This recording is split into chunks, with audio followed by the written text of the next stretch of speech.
Para mí es un gusto presentarles a las tres personas ponentes que vamos a tener esta tarde. Me presento primero, mi nombre es Katia Escalante Barbosa, soy la subdirectora interina de la Escuela Judicial y para nosotros es un gusto poder tenerles acá en lo que llamamos el programa de extensión de la Escuela Judicial. Esta conferencia fue programada por la Comisión de Resolución Alterna de Conflictos del Poder Judicial y como siempre queremos que ustedes aprendan mucho de estos espacios académicos, invitamos, como les decía, a tres grandes personas ponentes que me voy a permitir presentarles. La máster Maribel Sein Murillo es licenciada en Derecho y Notaria Pública. Tiene una maestría con énfasis en Derecho Empresarial de la Universidad para la Cooperación Internacional. Además es egresada del doctorado con énfasis en Derecho Comercial de la Universidad Escuela Libre de Derecho. Doña Maribel es docente universitaria en universidades como la Universidad de San José, sede San Carlos, Escuela Libre de Derecho, Colegio Académico, ULACIT y la Universidad de Costa Rica. Ha sido docente de la Escuela Judicial en programas de especialización y actualización en materia civil y docente de los programas de formación general básica y formación inicial para aspirantes a la judicatura. Fue magistrada suplente de la Sala Primera de la Corte Suprema de Justicia del año 2017 al año 2021 y actualmente es jueza del Tribunal Segundo Colegiado de Primera Instancia Civil de San José. Don Álvaro Hernández Aguilar es magistrado suplente de la Sala Segunda de la Corte Suprema de Justicia. Es el juez coordinador de apelaciones del Tribunal Primero Civil de San José. Don Álvaro es doctor en Derecho por la Universidad Escuela Libre de Derecho, especialista en Derecho Mercantil por la Universidad de Costa Rica. Tiene un diplomado en Derecho Penal Económico y Empresarial por la Universidad de Sevilla, España. Obtuvo el premio Ulises Odio Santos en el año 2002. Es profesor invitado del posgrado de Derecho Concursal de la Universidad de Buenos Aires. Además es profesor visitante en la Universidad del Museo Argentino, profesor visitante de la maestría en Derecho Privado de la Universidad del Salvador, profesor de la Universidad de La Salle en Costa Rica. Es coordinador de la Comisión Civil y Comercial del Colegio de Abogados y Abogadas y director del capítulo Costa Rica de la Asociación Iberoamericana de Derecho Público. Don Álvaro además es autor de varios libros y innumerables artículos en revistas especializadas. Doña Julieta Barbosa Cordero, ella es licenciada en Derecho, está certificada como conciliadora judicial y capacitadora en el tema de conciliación judicial, título obtenido en uno de los pocos programas en Latinoamérica con una capacitación efectiva de 600 horas. Desde el año 1999, doña Julieta es capacitadora de la Escuela Judicial en programas de actualización y especialización en resolución alterna de conflictos, en el programa de nivelación para jueces y juezas y en el programa de formación inicial para aspirantes a la judicatura. Actualmente forma parte del equipo de personas facilitadoras en el tema de RAC para la Red Iberoamericana de Escuelas Judiciales y el Centro de Capacitación Judicial para Centroamérica y el Caribe. Doña Julieta es docente en la Universidad Latina en negociación y resolución alterna de conflictos en las diferentes maestrías.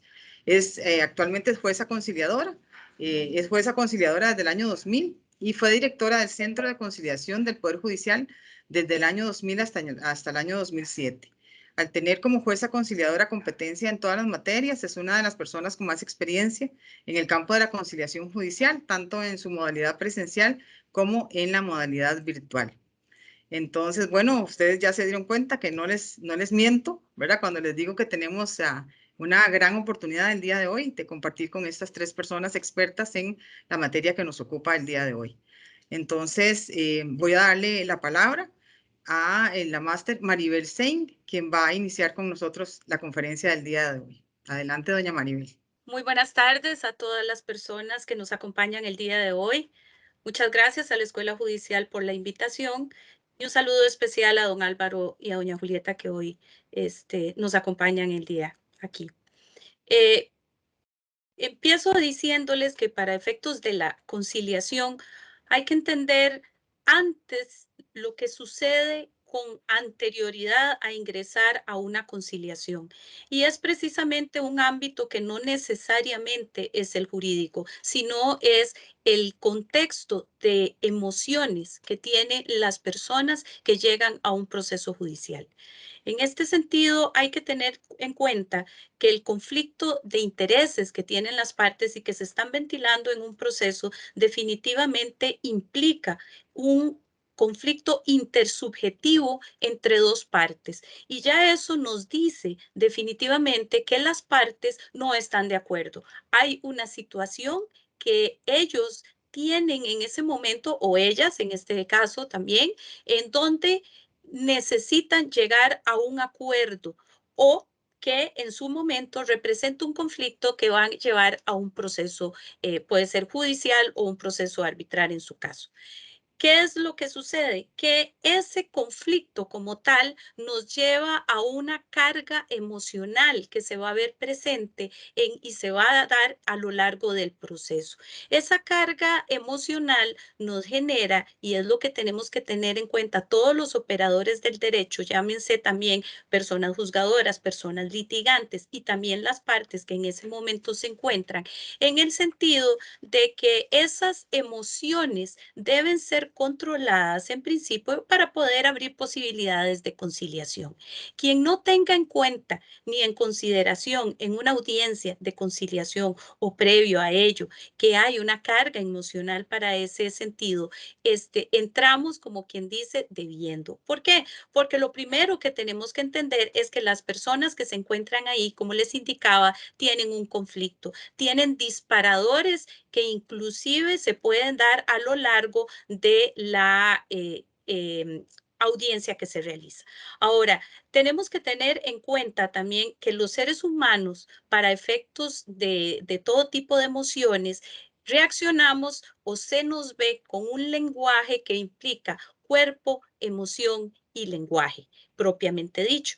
Nuestro cuerpo reacciona, ¿por qué? Porque se dan incluso modificaciones biológicas. De ahí entonces, cuando nosotros estamos estresados o tenemos un conflicto, se nos sube la presión, sudamos, tenemos reacciones fisiológicas que también tenemos que considerar a la hora de que vayamos a una conciliación o a una audiencia en general. Recordemos que inclusive puede ser que la persona tenga una enfermedad propia de un conflicto de interés.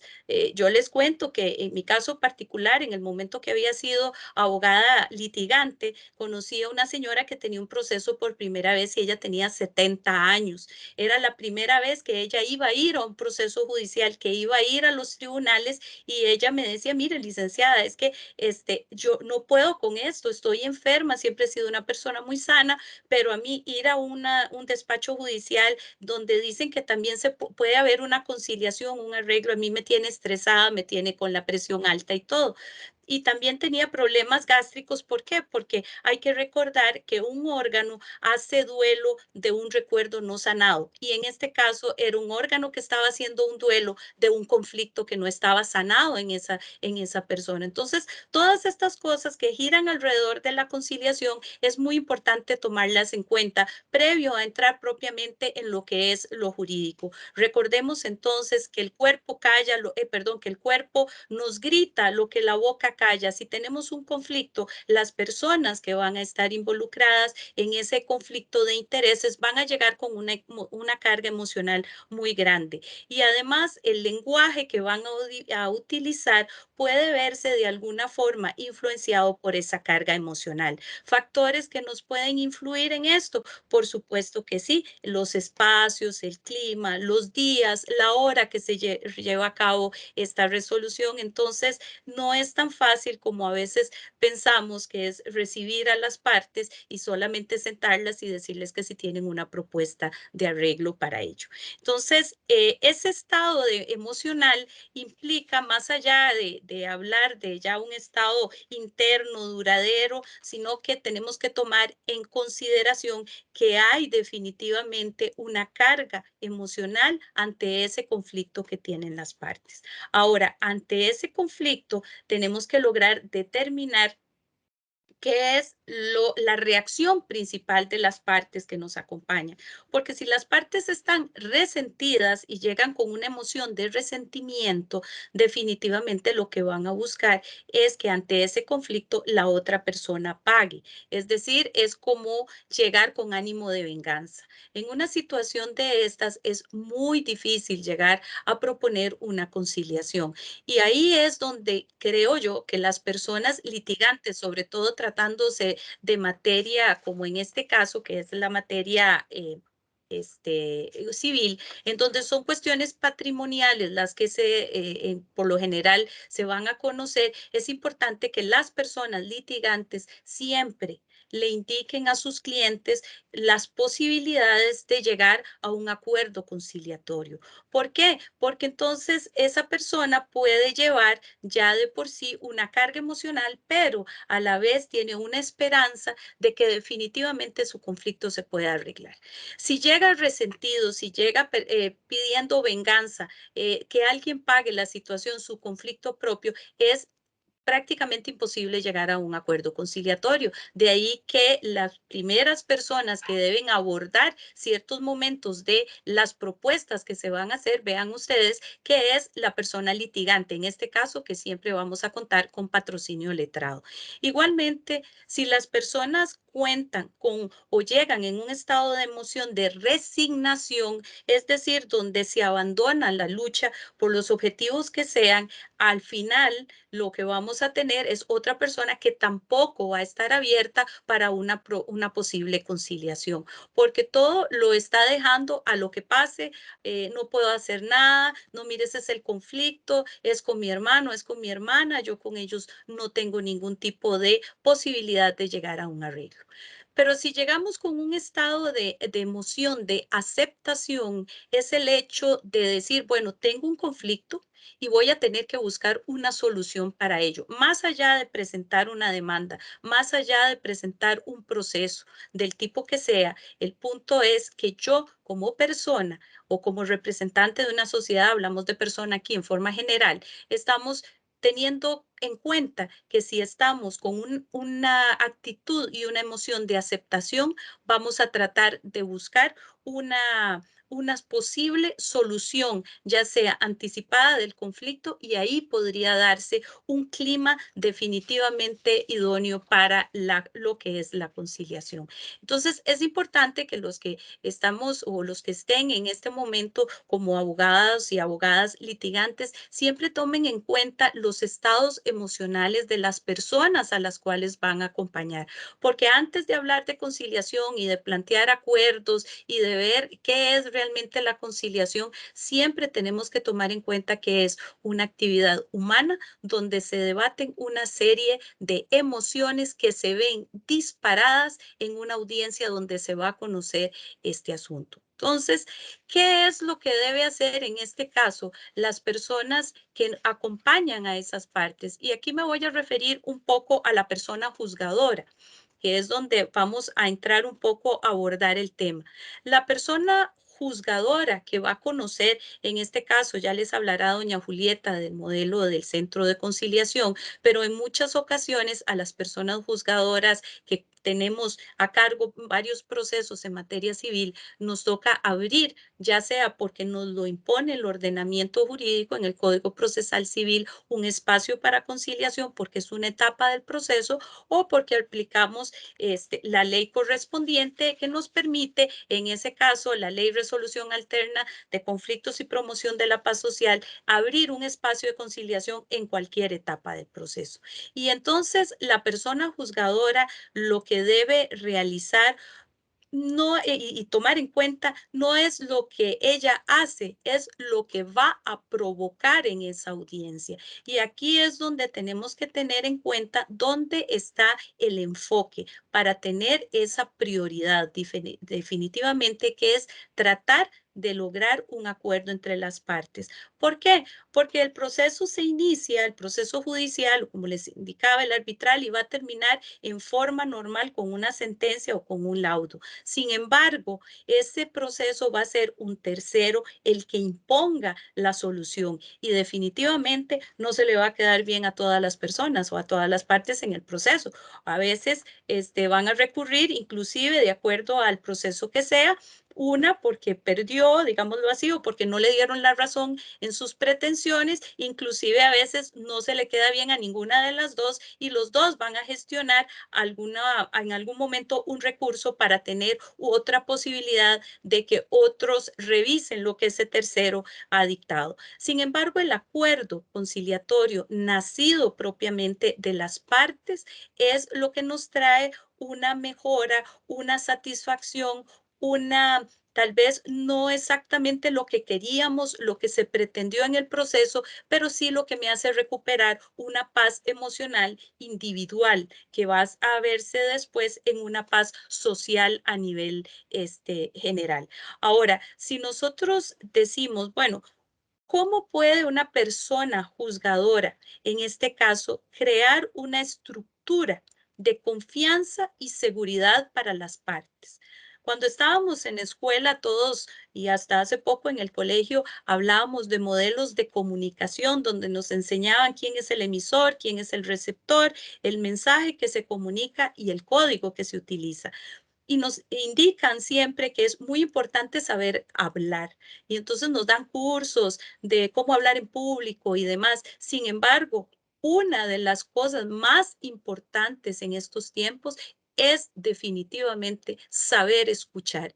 Y cuando nosotros escuchamos, tenemos que recordar la diferencia entre oír y escuchar. Cuando nosotros oímos, sabemos que es una cuestión involuntaria, pero cuando nosotros escuchamos, sabemos que es oír más una interpretación, y de ahí es la diferencia total en que nosotros tenemos que escuchar con compromiso, ya sea las personas juzgadoras, las personas litigantes que acompañan en audiencia respectiva, así como las partes en el proceso.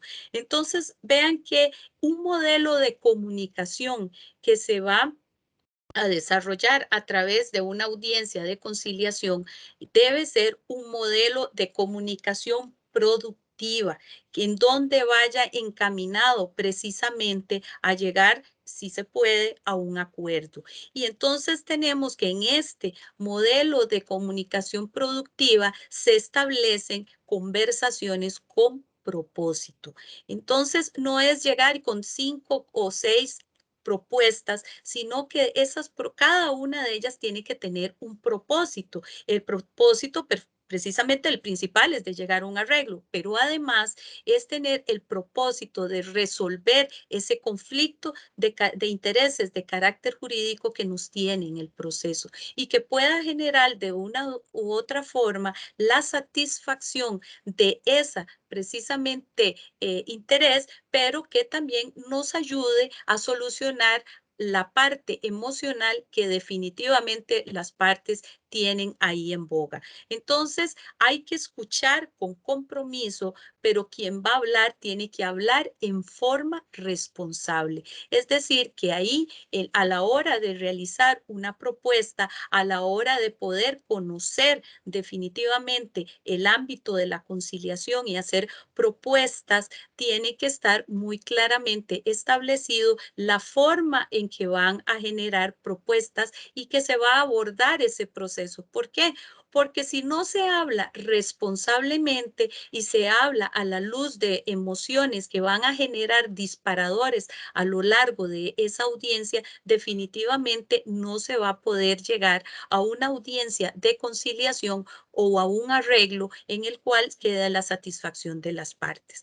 ¿Por qué esto es importante? Porque cuando nos ponen a hablar de conciliación, siempre iniciamos indicando del artículo X que prevé esa posibilidad, pero siempre es muy importante que todos los que nos vemos involucrados en procesos que vayan a llegar a una conciliación o que se abra un momento de la conciliación, estar muy claros, obviamente a lo largo del proceso, pero como estamos hablando propiamente de lo que es la conciliación, de la cantidad de emociones que llegan en ese momento.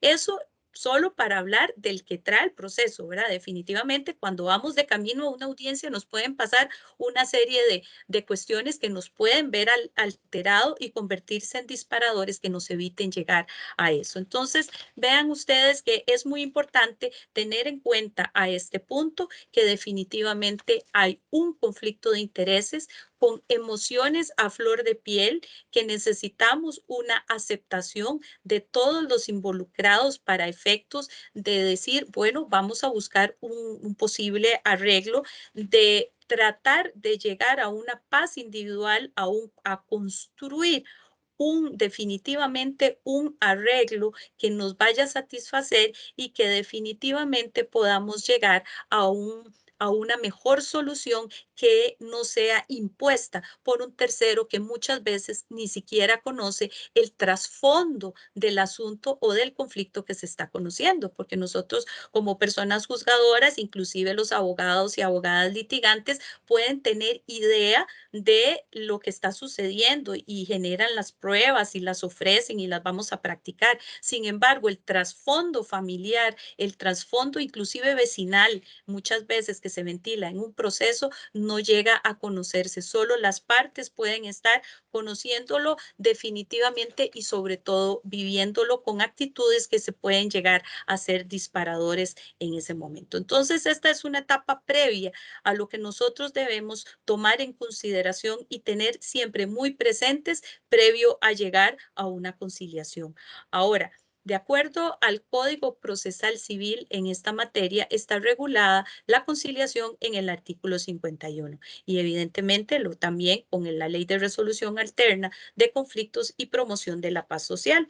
El tribunal definitivamente promueve eventualmente la conciliación, pero no puede definitivamente obligar a las partes a que concilien. Entonces, lo que se hace y debe hacerse es abrir la posibilidad, como les indicaba, de esa persona juzgadora provocar en ese momento una estructura de seguridad para todas las partes con ese modelo de comunicación productiva que les indicaba, pero dando también la posibilidad de que las partes puedan reunirse y puedan conversar tranquilamente de las propuestas de una u otra persona que realizan hablando con responsabilidad. Es muy difícil, me comentaban hace poco llevar a cabo un acuerdo cuando les dicen, hacen una propuesta y la persona juzgadora le dice a la otra parte, mire, ¿qué tiene usted que decir? La persona abogada le dice, déjeme hablar con mi cliente y está hablando con el cliente ahí mismo, cuando hay tres personas de un tribunal esperando la determinación a la que lleguen y la otra persona, la otra parte viéndolos a ver qué van a resolver, si van a decir que sí, si van a decir que no. Es un ámbito que definitivamente no promueve, no lo promueve. Hay que dar espacio, que las partes salgan, que puedan comunicarse, que puedan traer contrapropuestas, definitivamente que se puedan dar. Y sobre todo las personas que no son personas abogadas, que puedan tener la seguridad que las personas juzgadoras, ya sean conciliadoras o personas juzgadoras que asumen ese rol dentro del proceso, estén definitivamente dando la oportunidad a todas las personas en la misma condición, en una condición equilibrada. Vieran que hace poco tuvimos una audiencia en donde teníamos abogado y partes, y parte actora presente en el despacho y la otra, la persona abogada tenía un problema de COVID y entonces se conectó en forma virtual. Los clientes de él sí estaban en el despacho. Entonces, obviamente, la comunicación había que dar más tiempo de que ellos se comunicaran porque su abogado no estaba como el de la otra parte, a la par que podían conversar, sino más bien que tenían que llamar por teléfono por otro medio de comunicación porque la parte se encontraba en forma virtual, es decir, que había que tener la consideración de que ellos pudieran acceder a su abogado a través del teléfono, salir y conversar, volver a entrar, darle la palabra al abogado que se encontraba conectado en forma virtual. Entonces, vean ustedes que no es definitivamente que las partes muchas veces llegan con la propuesta, muchas veces sí, pero algunas no, y hay que dar esa posibilidad e ir abordando punto por punto para saber si se puede conocer o no ese acuerdo, esas propuestas e ir limando a través de una estructura de confianza y seguridad. ¿Por qué? Muchas veces a través de estas emociones, nosotros lo que vemos es que ese conflicto nos va a generar dos tipos de reacciones. Y la reacción más común cuando existe miedo es de tres tipos. Es o nosotros atacamos, o huimos o nos paralizamos. Esas son las tres reacciones que nos genera el miedo. Sabiendo las personas que están ahí como agentes del derecho, las personas juzgadoras y las personas litigantes, que muchas veces no asumimos reacciones congruentes por miedo, debemos dar un chance para que las personas puedan proponer soluciones de acuerdo a una solución o respuesta que ellos consideren adecuada. Entonces, vean ustedes que el artículo 51 permite también a las personas juzgadoras y a las personas que participan en una conciliación poder suspender el proceso hasta 3 meses, inclusive prorrogables, para efectos de que puedan retomar asuntos que y afinar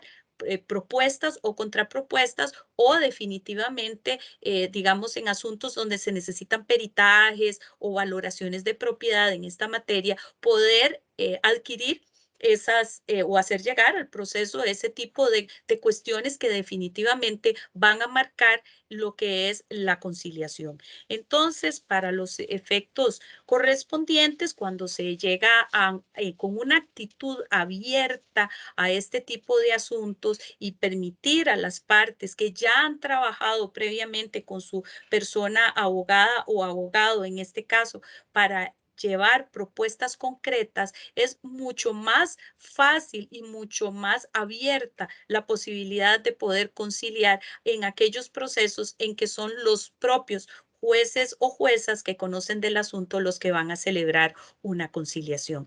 Puede ser, como les explicará ahí doña Julieta más adelante, la posibilidad de que esos jueces que conocen o juezas que conocen el asunto puedan intercambiar con un juez conciliador que viene con toda una estructura de conciliación. Pero siempre tenemos que tomar en consideración que lo que estamos conociendo ahí, aparte del tema jurídico, aparte de lo que es el estado de la teoría del caso, perdón, que se ventila en ese proceso, son emociones que se generan a raíz de un conflicto entre las partes.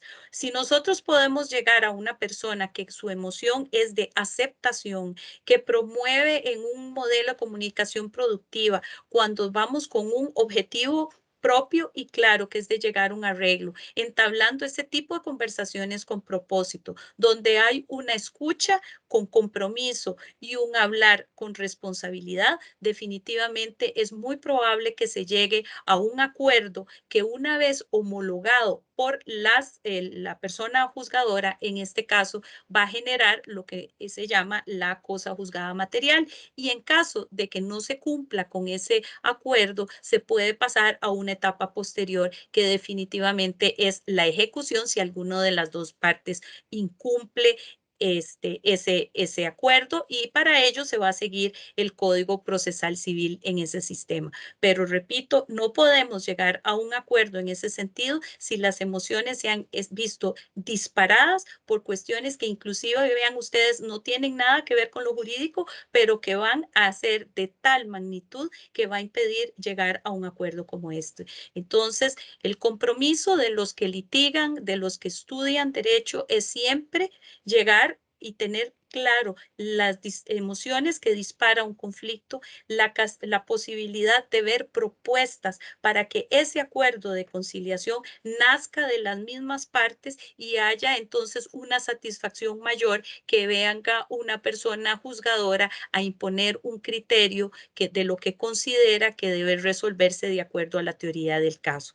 Definitivamente estas son las herramientas que pueden tomarse en consideración para llegar a una conciliación y les digo que a lo largo de toda mi carrera judicial, hasta que se pueda entender esta situación de las partes, es cuando uno logra, sin una estructura ya propiamente de lo que son los conciliadores en sí, aplicar una norma jurídica que en este caso nos indica cuáles son las formas de conciliar, la homologación, la ejecución y demás. Pero quien no entienda que previo a ello hay toda una parte que debe tomarse en consideración para esto, no podríamos hablar de conciliaciones en esta materia que se considera 100% patrimonial, pero que no por ello no dispara emociones de las partes, en donde debe utilizarse, como les decía, un modelo de comunicación productiva que nos ayude a llegar a un arreglo que posteriormente pueda ser hecho, dando los espacios correspondientes a las partes para que puedan dar propuestas y contrapropuestas para ese arreglo. Definitivamente, muchas veces los conflictos pues se presentan durante toda nuestra vida y a veces tenemos que tomar en cuenta que los caminos rotos nos llevan a veces a mejores destinos. Definitivamente la conciliación en esta materia es muy posible siempre y cuando nosotros tengamos, todas las personas involucradas, buena actitud para aplicar jurídicamente lo que corresponde. Y por razones de tiempo, dejo aquí, le cedo la palabra a don Álvaro. Muchas gracias y buenas tardes. Vamos a, como muy bien ella lo indica, vamos a darle la palabra a don Álvaro. Don Álvaro, adelante. Muy, pero muy buenas tardes, doña Katia, doña Maribel Sainz y Julieta. Pues felicitar a la escuela de este tipo de actividad que siempre es tan valiosa para efectos de poder involucrarnos, ¿no? En un refrescamiento, en una actualización sobre temas que siempre están vigentes y que siempre van a ir, como luce siempre el derecho, adaptándose, amalgamándose a las nuevas realidades. Y qué mejor momentos que los que ahora estamos atravesando con la situación de los grandes cambios que hemos venido apreciando durante estos últimos 2 años, ¿no? De manera que mi participación, más que todo, pues está relacionada en lo que tiene que ver con el título de la actividad de hoy, con el tema de la experiencia comparada. Bueno, restaba por agradecer, lógicamente, a la gran cantidad de participantes. Veo que es un número sustancialmente grande de participantes y agradecerles, pues, el interés, el compromiso de, pues, estar pendiente de este tipo de actividades y la labor de la escuela a nivel comunitario, siempre tan importante, no solamente para el quehacer del gremio judicial, sino también para lo relacionado con todo lo que tiene que ver con el gremio de lo que son prácticamente los abogados y abogadas y el público en general. Eh, hoy decidí pues introducirme en una temática pues que para nosotros es bastante disruptiva, para nosotros en Costa Rica, pero que ya tiene su tiempo de venirse aplicando. Me refiero a los negocios procesales, y pues al final abordaré pues de manera complementaria el tema de la autocomposición clásica ya tradicional en países sobre todo como Italia, ¿no? El tema, pues como lo pueden apreciar, normalmente tiene en lo que son los negocios procesales una repercusión netamente de derecho comparado, pero lógicamente que con una importancia muy grande en lo que respecta a la regulación que tenemos en Costa Rica. Cuando hablamos de negocios procesales, desde ya quiero aclarar que los negocios procesales no coinciden, no corresponden con el ADN o la configuración misma de lo que es la autocomposición. Los negocios procesales están relacionados, para ya irnos circunscribiendo a la atención y al eje temático concreto, está circunscrito a lo que son los actos de disponibilidad que tienen las partes e incluso el propio juez sobre el proceso. Es una propuesta total y absolutamente democratizadora del proceso. Una propuesta que va, pues, de acuerdo con los tiempos de las nuevas propuestas que se vienen dando desde hace algún tiempo importante en el derecho constitucional, en el derecho sustantivo o material y en el derecho procesal. Una de las cuestiones que vamos a analizar en gran detalle va a ser de que esa, pues, dicotomía, ese planteamiento fracturado tan fuerte entre lo que tiene que ver con el carácter dispositivo pleno del derecho privado sustantivo, del que vemos en los códigos civil o de comercio, en atención a lo que nos ofrece, a lo que nos brinda, al menú que nos da la materia procesal, que es visualizada como una materia de orden público, de evidente tinte de indisponibilidad de las partes, y desde ese punto de vista, lógicamente que creo que los tiempos determinan una total y absoluta reflexión de si esas propuestas que aún mantiene incluso nuestro Código Procesal Civil verdaderamente resultan oportunas y pues válidas para el momento en que estamos viviendo. Bueno, en primer lugar, a manera de reflexión inicial, pues es importante determinar cuál es la función que tiene encargada el derecho. El derecho, pues, normalmente, a priori, de manera un tanto a la ligera, pensamos que tiene que ver con la solución de conflictos. Y creo que eso es una propuesta totalmente equivocada. La razón de ser del derecho, ¿no? Tiene que ver precisamente con una función de promover la cooperación, el buen vivir entre todos los ciudadanos, y donde lógicamente que desde el punto de vista antropológico, el eje central del derecho es el ser humano y su dignificación como tal. De manera que la pues, solución de conflictos vendría a ser un aspecto accesorio. No por ello deja de ser importante, es muy importante, pero en ese sentido hay que tener en cuenta que el derecho está planteado para una situación totalmente de regular nuestras relaciones interpersonales de la mejor forma posible. Y dentro de esas postulaciones está por medio la colaboración, está de por medio la dignificación de la persona, la solidaridad. Y esos principios democratizadores tendrían que verse reflejados en la forma en que están diseñados los modelos codificados y las leyes que actualmente nos rigen. De manera que la propuesta, ya pasando al planteamiento procesal, está en el sentido de que las partes, por su sola voluntad convencional, ¿no? Esa autonomía que ha sido el ADN, que ha sido la razón de ser durante muchísimos años del derecho sustantivo, la voluntad como tal, que es el principio propio o la forma de poder exteriorizar la libertad. La libertad está relacionada totalmente con la independencia psíquica, la independencia de pensamiento, la posibilidad de disponer, desde luego, con los límites de convivencia y de solidaridad que anteriormente les decía.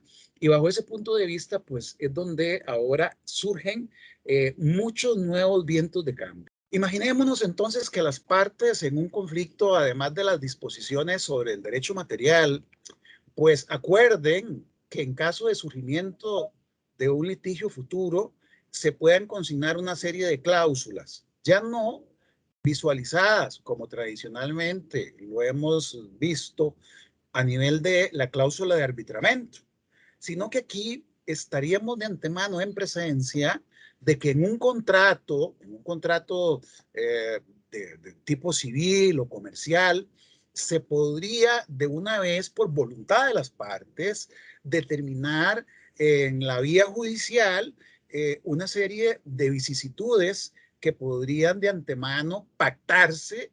¿Por qué? Porque la razón de ser es que las partes pues, son las que determinan lo que eventualmente estaría de por medio para solucionar la eventual controversia. Y en ese sentido, entonces, pensemos, por ejemplo, que la notificación de la demanda se realice por un correo electrónico, que el número de testigos sea limitado a un número X, por ejemplo, 2, que se escoja el nombre de un perito de antemano ya determinado para en caso de una controversia, que se repartan de antemano las costas y gastos por la mitad, independientemente del resultado o causalidad del proceso, y también, por ejemplo, que se renuncien a todos los recursos. Esos son aspectos de tipo general, que podría lógicamente pues determinarse en un contrato, y no solamente como tradicionalmente, de una manera muy limitada, muy cerrada, lo hemos únicamente reconocido para los casos de la cláusula compromisoria arbitral. Estos antecedentes, o sea, de estas propuestas de negocios procesales o de convenios procesales, no es algo de hoy, se refiere lógicamente a propuestas de hace mucho tiempo y pues en un país como es la cuna de nuestro derecho procesal, como es el caso de Alemania, porque muchas de las propuestas de las diferentes ideologías y manera de ver el proceso civil han surgido en un debate muy importante siempre, muy profundo, precisamente de Alemania, y que fueron trasladadas a Italia y luego, pues, de manera más fluida, quizá por nuestra cercanía lingüística, trasladada a España y a Iberoamérica, ¿no? De manera que así como Alemania fue partícipe y protagonista de los grandes aportes a nivel del derecho civil clásico, tradicional, este país ha sido el germen de estos cambios desde hace ya muchos años y su homólogo en América Latina ha sido precisamente un país de lengua portuguesa, la cultura lusa, como sería Brasil. Brasil es un país que ha tenido una enorme influencia con el derecho alemán, con la pandectística alemana, no tanto en su derecho sustantivo, sino también en su derecho procesal, y corresponde a un formulando reformas codificadas sumamente interesantes, en el caso del Código de Consumo, a finales de siglo, lo referente al Código Civil brasileño, un código muy moderno, con gran influencia europea y alemana, del año 2002, y estrenaron, y sobre eso nos vamos a meter de bastante, un Código Civil, procesal civil, del año 2015. 3 años menor que nuestro código procesal, pero con una serie de postulaciones y de contenido enormemente moderno y de enorme importancia para nuestros tiempos.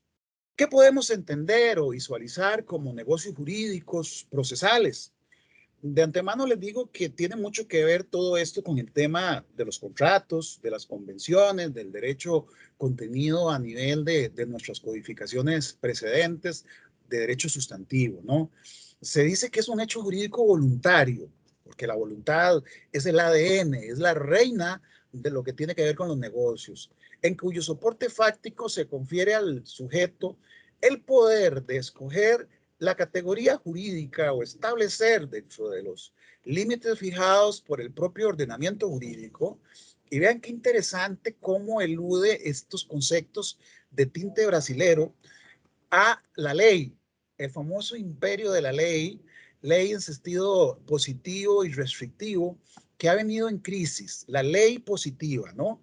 En ese caso, el planteamiento se habla de ordenamiento jurídico, donde está de por medio todo el encapsulado, jerarquizado de la Constitución y de las nuevas fuentes hacia líneas de fuentes de nivel inferior, donde dice que entonces límites fijados por el propio ordenamiento jurídico, ciertas situaciones jurídico-procesales, ¿no? Entonces, de antemano ya hay límites, no es algo totalmente abierto, no es una libertad absoluta, desmesurada, sin ningún tipo de limitación. ¿A qué viene este nuevo panorama, no tan nuevo, corrijo, del derecho procesal actual? Bueno, pues la respuesta no podría ser tan sorpresiva. Cuando hablamos de los cambios del derecho procesal es por ser consecuencia de que el ordenamiento jurídico es uno solo. El ordenamiento jurídico tiene que ver con lo que se vivió después de las dos grandes guerras mundiales. Sabido es entonces que la situación del derecho tiene mucho que ver con aspectos históricos, sociológicos y todo lo que tenga que ver con los cambios que se vayan dando, ¿no? Es importante tener en consideración que, por ejemplo, en el caso del derecho sustantivo, y que es, desde luego, aplicable al derecho procesal, porque desde ya yo les hago la siguiente interrogante, ¿no? Si todo lo que tiene que ver con estos planteamientos de reformulaciones de un proceso civil que tenga que ser colaborativo, participativo, flexibilizado, esto tiene que ver, desde luego, con todo el cambio de lo que se conoce como el derecho civil o el derecho penal o el derecho laboral, después de lo que sucedió con la situación de la Segunda y Primera Guerra Mundial. ¿En qué sentido? En el sentido de que el positivismo, el legalismo, pues dejó como herencia una situación escalofriante, ¿no? El derecho positivo y los defensores de la ley como tal, visualizada como producida a través de los parlamentos, determinó con el nacionalsocialismo una situación de terror, una situación de catástrofe absoluto. Recordemos que muchos códigos penales, códigos civiles, como el Código Civil italiano del año 42 y el Código Procesal Civil italiano de los 40, pues tuvieron su germen, su nacimiento bajo un entorno europeo donde en Alemania prácticamente que la producción de las leyes, el resultado de eso era un producto total y absolutamente de la genética del nazismo. De manera que desde ese punto de vista, muchas regulaciones que contiene las codificaciones de aquella época previas que dieron lugar a las contiendas bélicas, pues ensalzaban ya, pues desde luego, la ley, pero una ley envenenada, una ley distorsionada, una ley que determinó el holocausto y toda una serie de situaciones terribles para nuestra historia, ¿no? Y bajo ese punto de vista, pues lógicamente vino el replanteamiento. Se establece un refrescamiento y una nueva proposición a nivel de lo que debe entenderse por la cuestión de las fuentes, el sistema de las fuentes, donde nace todo lo que tiene que ver con el nuevo concepto de la Constitución. Los códigos civiles y los códigos en general dejaron de ser los reyes y la Constitución pues recala y pues constituye el paradigma y lógicamente la razón de ser de los ordenamientos jurídicos. Y bajo ese punto de vista, lo determinante a nivel constitucional es que ya no se requiere una propuesta publicista del derecho, una propuesta donde la ley es todo, una propuesta en el sentido de que la soberanía tiene que estar a través de la ley en un sentido totalmente restringido, sino que ya está de por medio la cuestión de los derechos humanos. Está de por medio la participación, está en boga la vulnerabilidad de las personas a nivel cultural, a nivel económico y de mucha serie de formas. De manera que toda esta circunstancia que se dio dentro del derecho positivo, dentro del derecho material, pues no puede estar extraído su componente procesal, que incluso es importante recordar que actualmente el propio Código Procesal incorpora un principio que cala y nos identifica y concientiza muy bien, que es el principio de la instrumentalización, que el Código Procesal es un instrumento para la aplicación de las normas sustantivas.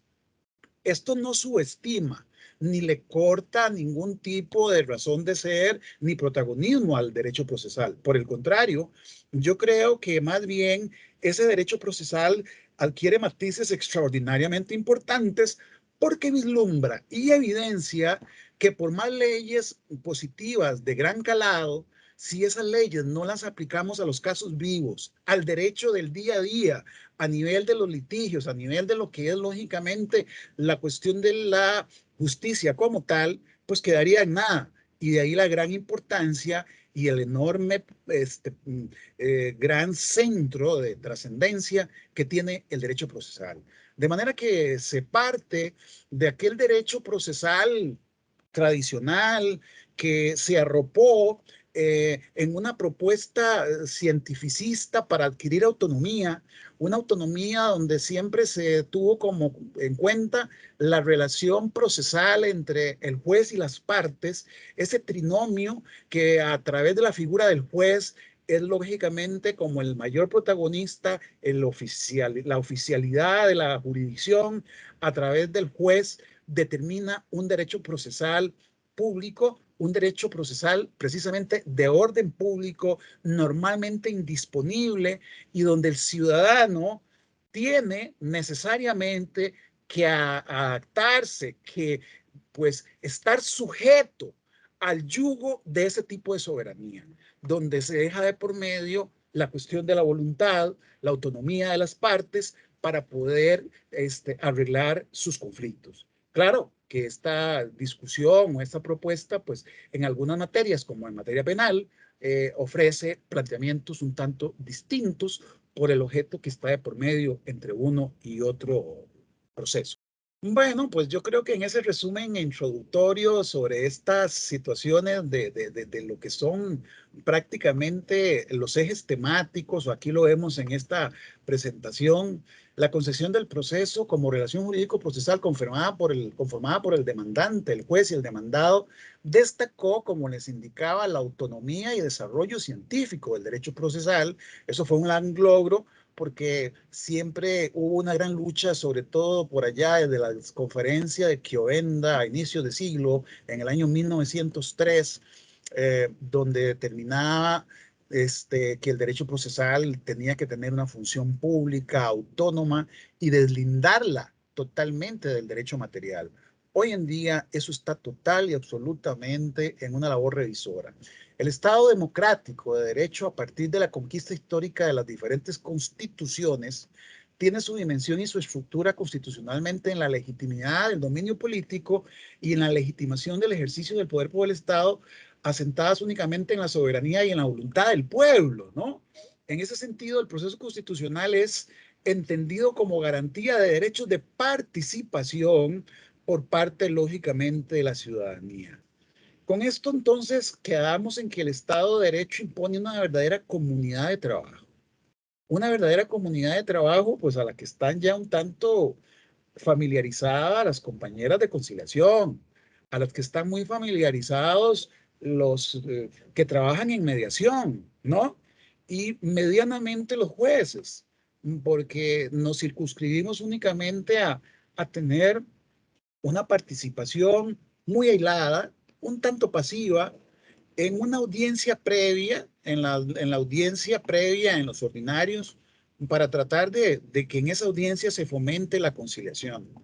Pero en esta nueva propuesta que por acá viene pues proyectándose, el modelo de proceso es un modelo que no se circunscribe únicamente a la conciliación, porque yo les explicaba al inicio de esto de que los negocios o convenciones procesales es la posibilidad de disponibilidad del proceso, no en cuanto al derecho, que es más propio y específico del arbitraje, en gran medida de la conciliación y de la mediación. Les decía que el Código de Brasil del 2015, el Código Procesal, es un código modelo sobre estos temas, y no es por ocurrencia de los brasileños, es por la cercanía que existe. Hay una gran cantidad de profesionales en Brasil que se especializan y que tienen una profunda relación con Alemania. Todos sabemos también la gran cantidad de migración alemana que, por ejemplo, en algunos estados del sur de Brasil, como en el caso de Río Grande do Sul, está ahí pues presente. Y bajo ese punto de vista, la cooperación e interrelación entre universidades y centros científicos de Alemania con Brasil, pues es muy frecuente, y eso ha calado enormemente en un código donde se adopta un modelo cooperativo del proceso, con valoración de la voluntad de las partes y equilibrio de las funciones de los sujetos. Por ejemplo, el artículo 6 dice que todos los sujetos del proceso deben cooperar entre sí, correspondiendo al juez garantizar ese efectivo contradictorio a fin de no emitir ninguna disposición contra una parte sin haber sido oída. En eso se insiste mucho en el procesalismo brasilero. Se da un espacio de no solo de juzgamiento, sino de resolución de conflictos sumamente amplio, ¿no? Hay un derecho de libertad que contiene un derecho a la autorregulación, a precisamente tratar de que mis derechos y mi forma de conducirme dentro del conflicto sea conjuntamente compartida con mi oponente.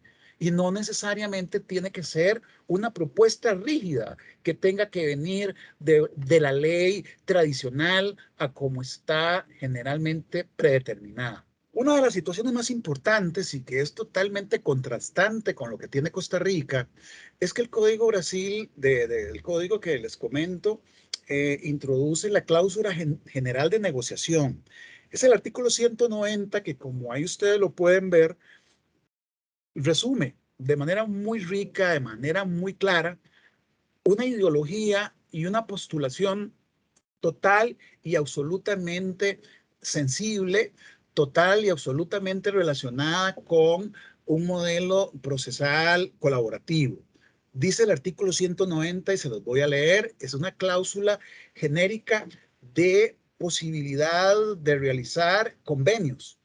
Recordemos que, como luego vamos a ver más adelante, Costa Rica tenemos una norma imperativa prohibitiva. No se pueden los convenios. Y solamente en los casos en que la misma ley lo autorice. Aquí es el fenómeno inverso. Dice lo siguiente: si el proceso versa sobre derechos que admiten autocomposición, de manera que ahí ya vemos de antemano que ese temor que puede haber a una situación abierta, a una situación desbocada en que puedan darse abusos, pues no. Que admitan composición, está permitido que las partes completamente capaces, estipulen cambios en el procedimiento para ajustarlo a las especificidades de la causa y pactos sobre sus cargas, poderes, facultades y deberes procesales antes o durante el proceso, de oficio o a requerimiento de parte, porque vean que incluso hasta el juez lo puede hacer. El juez controlará la validez de las convenciones previstas en este artículo, negándoles la aplicación solamente en los casos de nulidad o inserción abusiva en un contrato de adhesión, o si alguna parte se encuentra en una manifiesta situación de vulnerabilidad. En el tema de la vulnerabilidad, quiero recordarles que sobre este tema ha venido pues implementándose paulatinamente en países como España, en Argentina, una fuerte propuesta regulatoria en relación al hipervulnerable, ¿no? Que equivale aquí al que está en una manifiesta situación de vulnerabilidad. Personas de la tercera edad en situación de algún tipo de crisis económica, menores de edad, etcétera, que desde luego que ahora con el tema de la pandemia lo hemos visto con creces, que son las personas que están muy expuestas a una serie de abusos y de posiciones de oportunidad en que se les perjudica enormemente a nivel del comercio y a nivel de los poderes en general. Entonces, dentro de esta propuesta general puede hablarse de acuerdos de no embargabilidad. Eso no es una cuestión pues, que tenga que tener un orden público, una indisponibilidad. Yo en la parte oponente puedo decir no nos embarguemos o no me embarguen. Reducción o ampliación de plazos. Acuerdos de superación de preclusión, me refiero a que se puede renunciar a situaciones que estén relacionadas con actos que anteriormente hayan sido ya consolidados bajo las reglas de la preclusión. Nada impide que las partes puedan decir, a pesar de que eso quedó firme, quedó resuelto, nosotros no tenemos ningún inconveniente en poder volver a sobrevivir esa etapa procesal.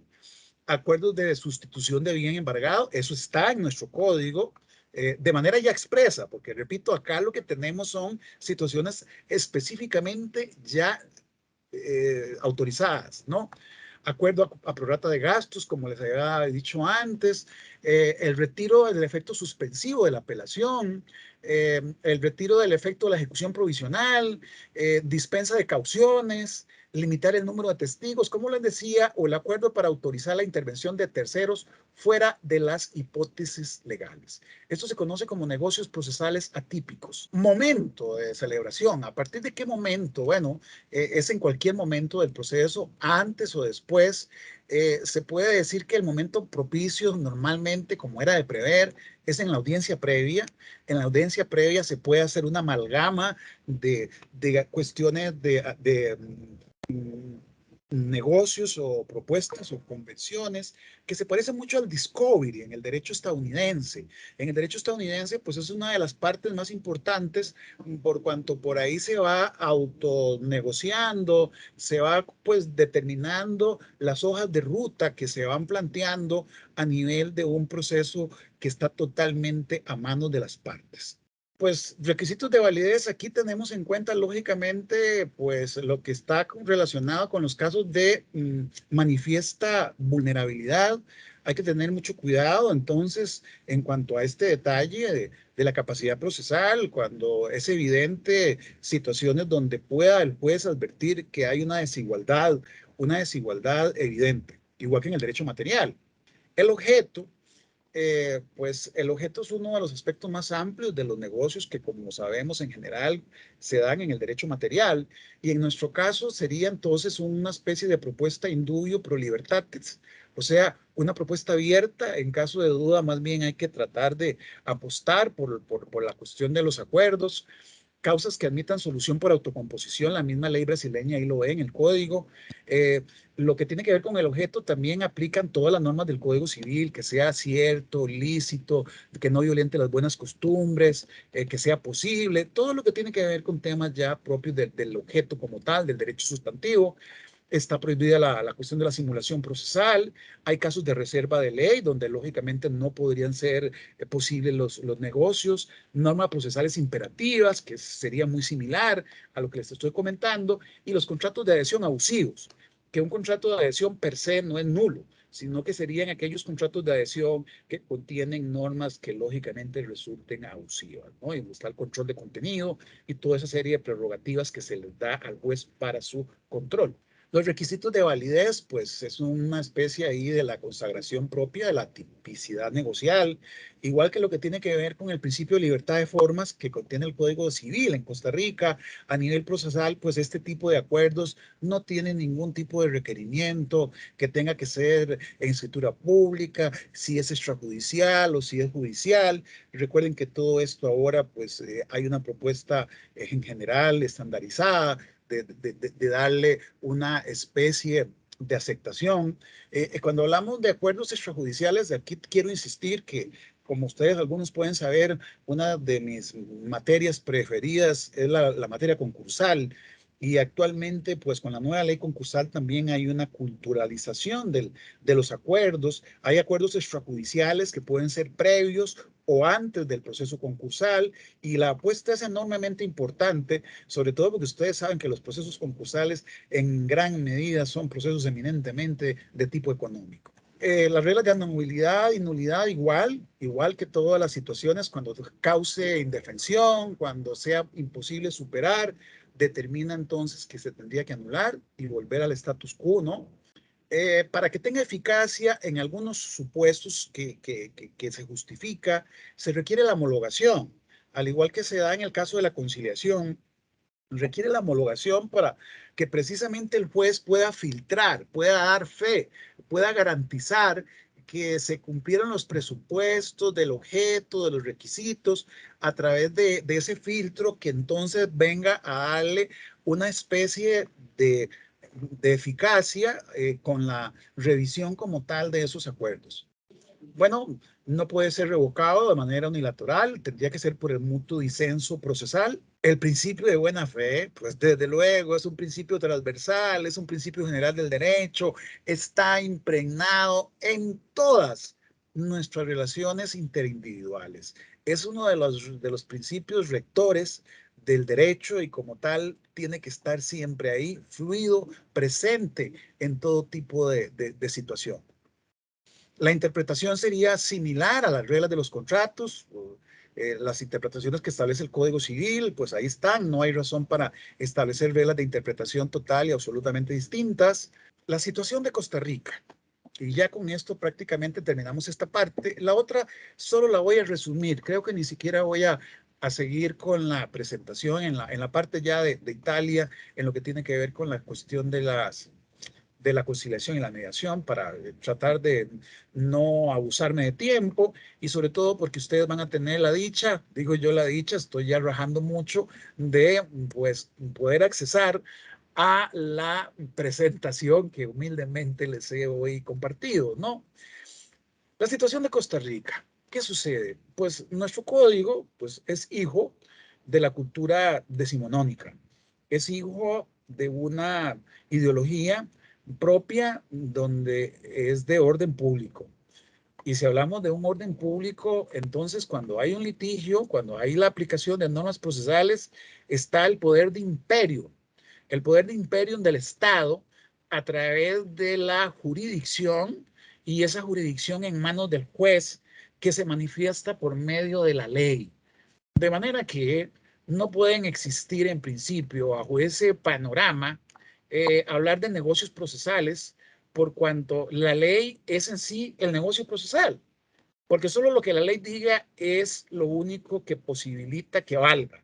Lo que está fuera de la ley resulta, pues desde luego, ilegal e inválido, bajo un planteamiento, repito, muy típico de aquel modelo que nace, sobre todo en un primer momento, recuerden que lo relacionado con el derecho, primeramente, pues fueron la parte del derecho canónico, la parte eclesiástica, luego pasa a las monarquías, luego son los reyes los que determinan la producción de las normas, la valoración de estas normas, la productividad, y luego caímos en aquel enorme periodo de la Edad Media, la alta y la baja, donde pues se da una eclosión de reinos, una cantidad, un derecho disperso, un derecho pues total y absolutamente inseguro, y lógicamente que la respuesta de la Revolución Francesa a través de los códigos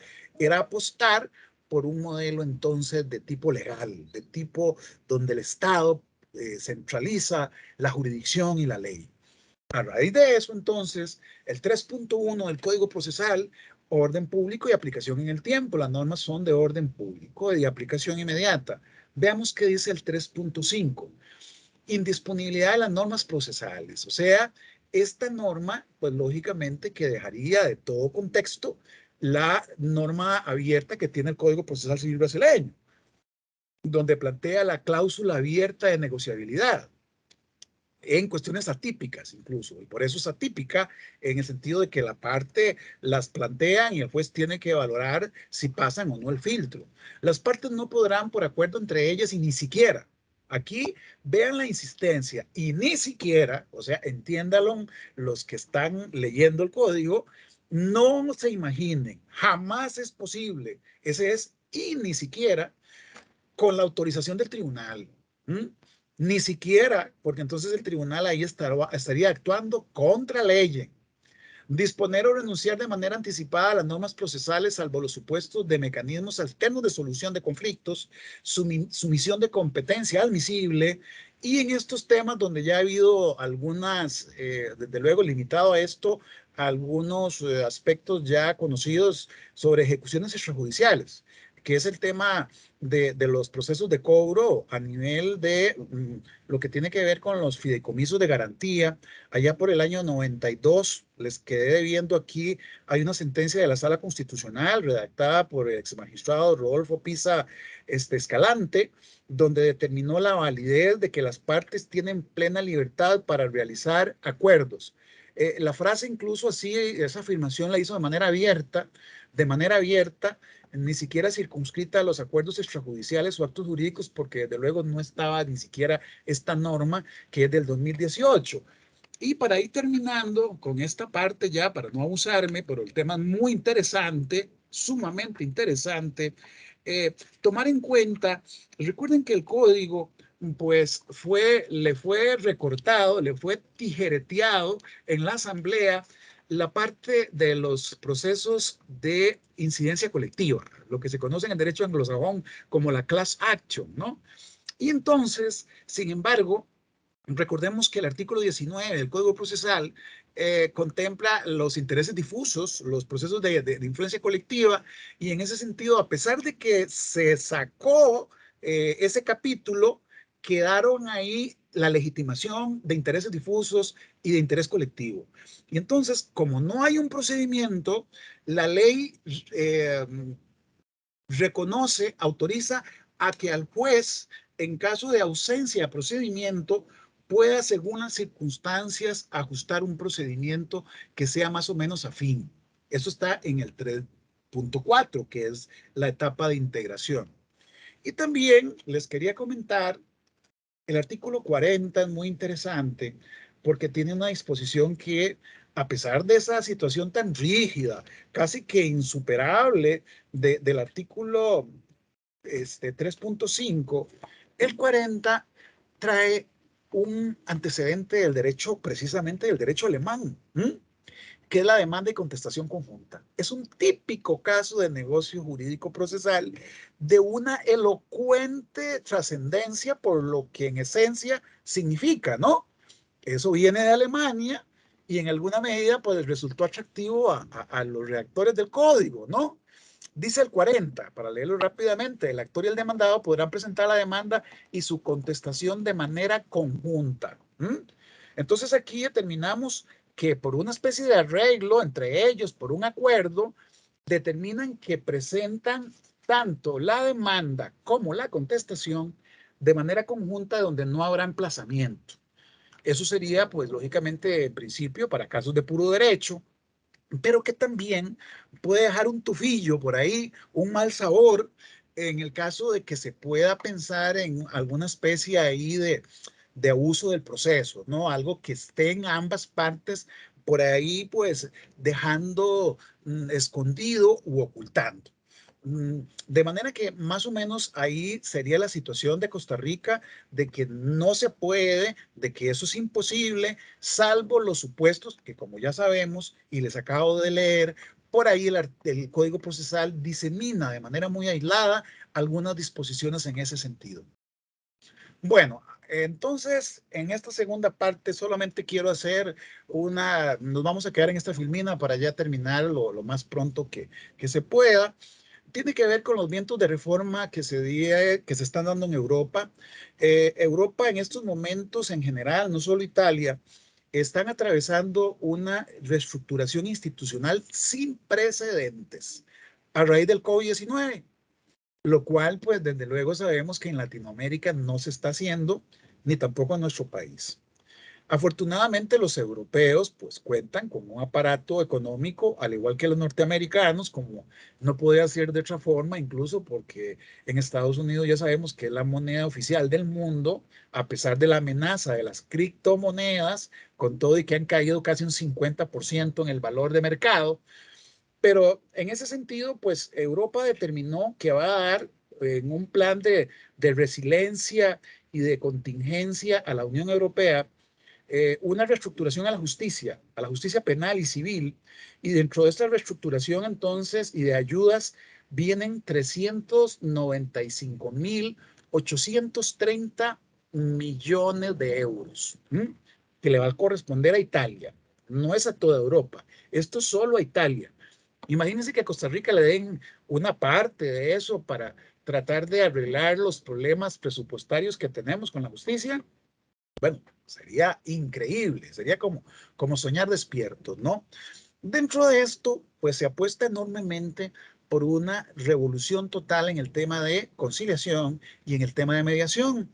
Se pretende que la duración de los procesos se disminuyan en un 40%. Ya eso es una medición objetiva que están planteando en Italia, y dentro de esas propuestas está, como normalmente en algunos casos ya viene funcionando, hay una mediación obligatoria. Solamente en el caso de que fracase se tiene acceso a la parte ya judicial. Hay algunos contratos que tienen enorme importancia a nivel de mediación, como los contratos de arrendamiento, los contratos de licencia, de la franquicia, todos estos contratos que son de duración indefinida, pues hay un interés muy grande por la mediación. En el caso de los condominios, pues se le da una enorme facultad al presidente, al administrador del condominio, para que pueda conciliar o acudir a mediación. Y sujeto, lógicamente, que la última palabra la tiene que dar en una asamblea de los condóminos.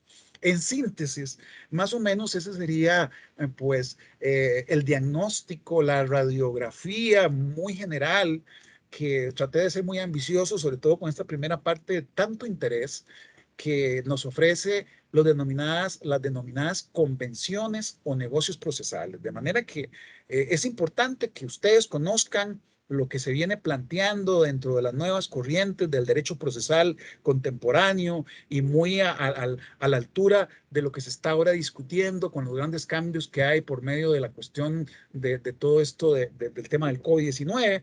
Y desde ese punto de vista, pues ustedes, pues juzguen ustedes qué aceptación, qué ventajas o qué situaciones desfavorables podría generar la inclusión de una propuesta ideológicamente flexible de los procesos.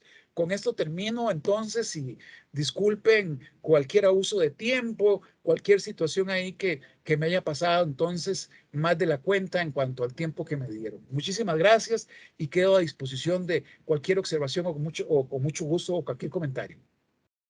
Muchísimas gracias, don Álvaro. Vamos a darle el espacio a doña Julieta. Doña Julieta, adelante. Muchas gracias, muy buenas tardes. Encantada de compartir este espacio gracias a la Escuela Judicial con mi compañera amiga Maribel y con mi estimado profesor don Álvaro también. Definitivamente un placer escucharlos siempre en sus participaciones. Definitivamente la reforma procesal civil a partir del año 2018 se constituyó en una gran oportunidad de robustecer la aplicación de la conciliación en la materia civil. ¿Qué es lo que se busca? Se busca pues cumplir con esa participación democrática de acceso a la justicia de todas las personas, permitiéndoles que puedan resolver sus conflictos con una participación activa y con una decisión mayor, inclusive una vez que estén judicializados. Y además con el acompañamiento pues, de personas juzgadoras cuyo único interés sea el ayudarles a resolver esa situación de conflicto que se les presenta. Esta oportunidad la ofrece el código no solamente a través de las personas juzgadoras en materia civil, sino que el mismo código da la posibilidad de que pueda también hacerse a través del centro de conciliación. Entonces, como les decía, no solamente la posibilidad se da a través de las personas juzgadoras en materia civil, sino también del centro de conciliación. Voy a retomar un poco el artículo 51 que ustedes ven ahí, que Maribel hablaba de él, y me interesa resaltar que en el artículo 51 se habla de que puede ser la persona juzgadora del tribunal o un centro de conciliación judicial con especialidad en la materia. Nuestro centro de conciliación, las personas más bien que formamos parte del centro de conciliación, hemos sido capacitadas, pasamos por un proceso, el que les comentaba doña Katia, en donde no solo se nos dieron los conocimientos, sino también el desarrollo de las habilidades y actitudes para poder atender cualquier tipo de proceso. Inclusive el centro de conciliación atiende casos que son derivados de las diferentes jurisdicciones y atendemos pues prácticamente todas las materias, salvo contencioso administrativo, que tiene sus jueces conciliadores en el despacho. Inclusive el código dice que cuando se realice ante un conciliador judicial, asumirá su función en la misma audiencia, sustituyendo a quien la dirige para esa única actividad. Y además el código nos dice que la persona que realiza esa conciliación es quien la va a homologar, lo cual tiene todo el sentido, pues porque cuando realizamos el acto jurisdiccional de la homologación, lo que estamos dando fe es de que se cumplieron los parámetros legales y técnicos, y los parámetros legales los podría revisar otra persona juzgadora a partir de la revisión del acuerdo contra lo que la norma establece. Sin embargo, los parámetros técnicos, que son que no haya un vicio en la voluntad, que la persona esté o las personas participantes estén debidamente informadas sobre todo lo que tienen que conocer de la conciliación y de los alcances de un eventual acuerdo para tomar una decisión informada, y además que haya ausencia de una situación de violencia que vicie también la voluntad de las partes intervinientes. El artículo 51 también nos dice que el tribunal tiene el deber de instar a acuerdos conciliatorios en las etapas procesales que por ley corresponda. o cuando las circunstancias favorezcan el arreglo o así lo soliciten las partes. Entonces, no solamente la etapa procesal establecida, sino que si en algún otro momento, aún ya pasando esa etapa, el tribunal o las partes consideran que podría ser viable una conciliación, es perfectamente posible hacerla. Por otra parte, el reglamento del Centro de Conciliación del Poder Judicial, en el artículo 5 nos establece cuál es el propósito del Centro de Conciliación y dice que tiene como propósito contribuir a la solución de las controversias entre particulares que se presenten en estrados judiciales. Entonces nos da la posibilidad de participar. Nosotros, el Centro de Conciliación no tiene un circulante propio, sino que es un circulante derivado de lo que los despachos seleccionan y remiten para atender, o bien cuando las partes así lo solicitan. Y el artículo 9 nos da la competencia, además, porque dice que seremos competentes para conocer los asuntos en los que legalmente es procedente la conciliación y las partes deseen voluntariamente resolver sus diferendos por esa vía. Y además dice que podemos actuar en todo el territorio nacional y en todas las instancias y en todas las materias que la ley lo permite. Entonces, pues eso nos da la posibilidad de participar también, además de la posibilidad que tienen las personas de tratar de solucionar sus conflictos a través de conciliaciones con los mismos juzgadores en materia civil. ¿Qué oportunidades le ofrecen no solo a las partes en conflicto, sino a los despachos el que se deriven casos al Centro de Conciliación? Bueno, ahí anoté algunos que creo que son importantes. En primer lugar, las personas juzgadoras estamos formadas en resolución de conflictos. Todo lo que les explicaba doña Maribel al inicio sobre la disposición que tiene que tener la persona juzgadora al momento de atender los procesos conciliatorios, teniendo claro de que muchas veces el conflicto en sí mismo, a partir del caso, uno lee el expediente y se da cuenta que es algo que no es eventualmente muy complejo, pero toda esa dinámica que se ha dado desde que inició el conflicto, todas esas reacciones de las partes, todos esos sentimientos y emociones que las partes traen al proceso, es lo que puede hacer muchas veces que un conflicto sea pues mucho más difícil de resolver. Entonces, las personas del Centro de Conciliación estamos formadas no solo en el derecho de fondo, sino además en la forma de abordar los conflictos para poder permitirle a las personas ventilar en un ambiente controlado y que tengan una mejor disposición para transitar por esa audiencia en la búsqueda de un acuerdo. Permite también la posibilidad de buscar una solución negociada en una etapa temprana o en la etapa procesal establecida. Perfectamente, aunque un proceso esté ya para, por ejemplo, para una audiencia preliminar señalado, si el expediente tiene viabilidad para ser conciliado, se puede atender en el Centro de Conciliación. Las agendas que maneja el Centro de Conciliación están mucho más cercanas para intentar esa conciliación que lo que sabemos que están los despachos, ¿verdad? Entonces, esa es una buena posibilidad también para que las partes lo intenten y tendrían esa posibilidad también en el Centro de Conciliación.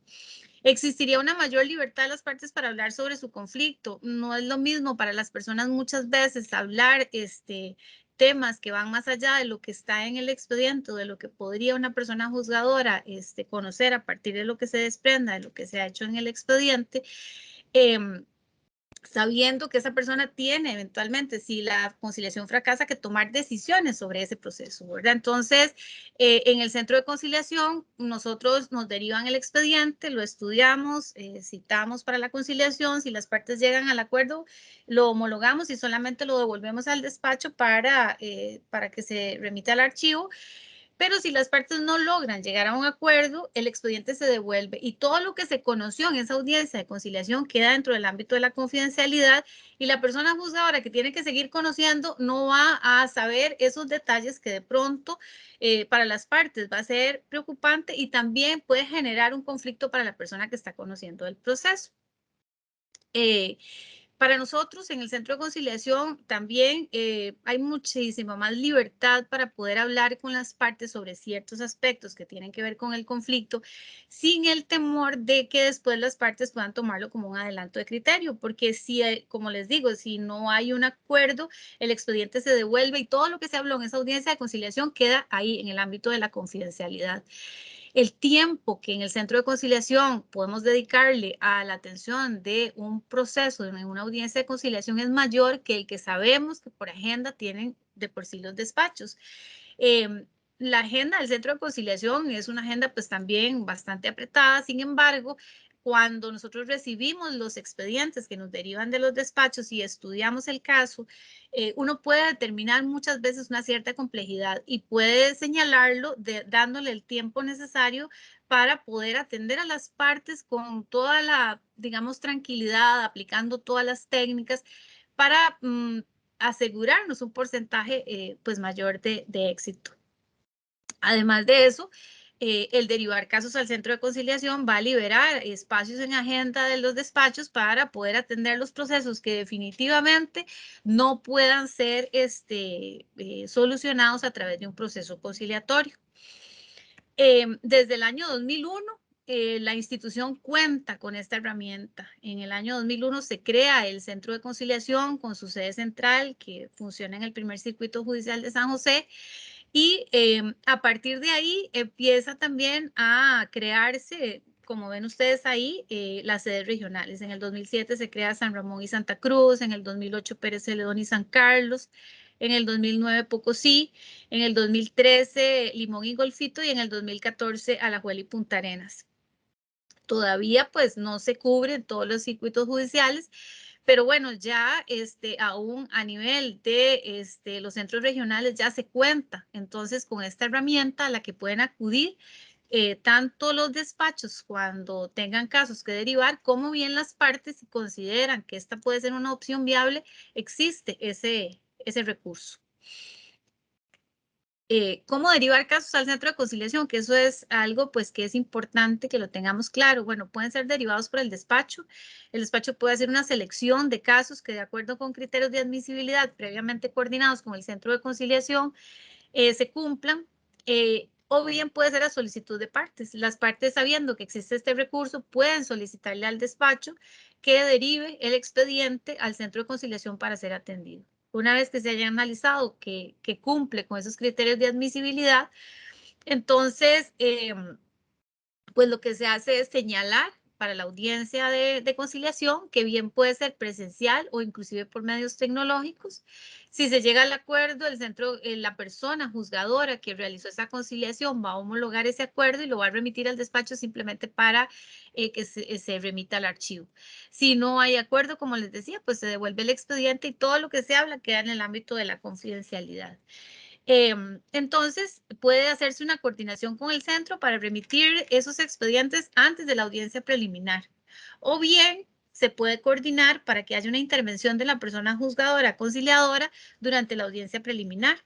El artículo 102, 3.2 nos dice que lo primero que hace al abrirse la audiencia preliminar es intentar la conciliación. Entonces, perfectamente ahí puede entrar la persona conciliadora. Si logra el acuerdo, pues entonces homologa y ya termina el proceso, y si no, pues se continúa con la audiencia preliminar. Bien puede ser en la audiencia complementaria si las partes así lo desean, o bien en los procesos que tienen una única audiencia, también esta dinámica podría ser la que se utilice para poder solucionar los conflictos entre las personas. Hemos trabajado en coordinación con despachos civiles antes de la reforma. A partir de la reforma, pues a pesar de que está toda la plataforma para que se dé, no hemos coordinado para que se deriven casos. Sin embargo, el Centro de Conciliación está en toda la disposición y además tiene toda la competencia para poder trabajar conjuntamente con los despachos civiles. Nosotros trabajamos, como les decía, todas las materias, y pues a manera de información del 2001 que se crea el Centro de Conciliación, que lo primero que se creó fue una unidad de jueces conciliadores que operaba solo en San José, y a partir del 2007 pasa a ser Centro de Conciliación.